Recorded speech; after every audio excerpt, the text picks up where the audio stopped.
way to celebrate life's important moments, milestones, accomplishments, good news, right? Do you have anything to celebrate today? Do you have any reason to rejoice?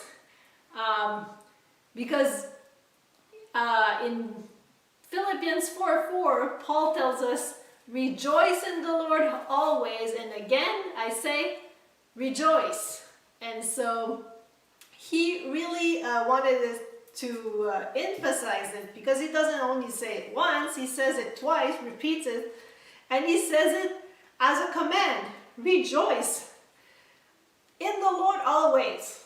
And so you might think, well, how is that even possible? How do you rejoice all the time? Especially when you look at your life, everything that might be going wrong, or just at the world in general, and think, well, there isn't that many reasons to rejoice, right? Well, let's look at our example, Jesus. We know that joy is part of the fruit of the Holy Spirit. And if there ever was someone that was filled with the Holy Spirit, it was Jesus. So that must mean that he had joy. So how do we know that he did have joy? Well, we can see him a lot in the Gospels, enjoying time with his friends. In fact, the very first miracle that he did, he chose to do at a wedding. So he was there to celebrate an important event in the life of some of his friends or family.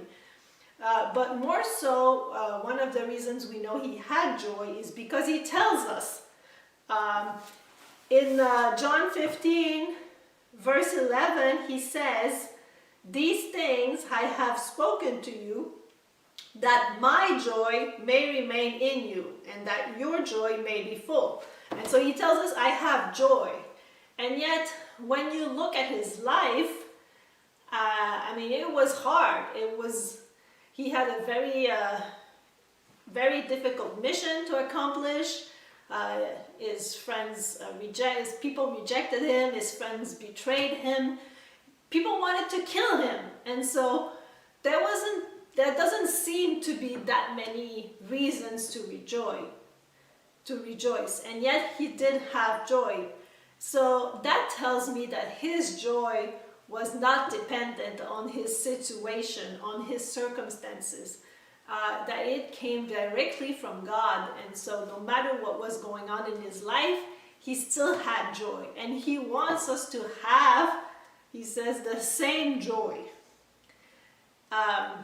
And so I ask you again, do you have any reasons to rejoice today? And maybe not, maybe you can't find anything.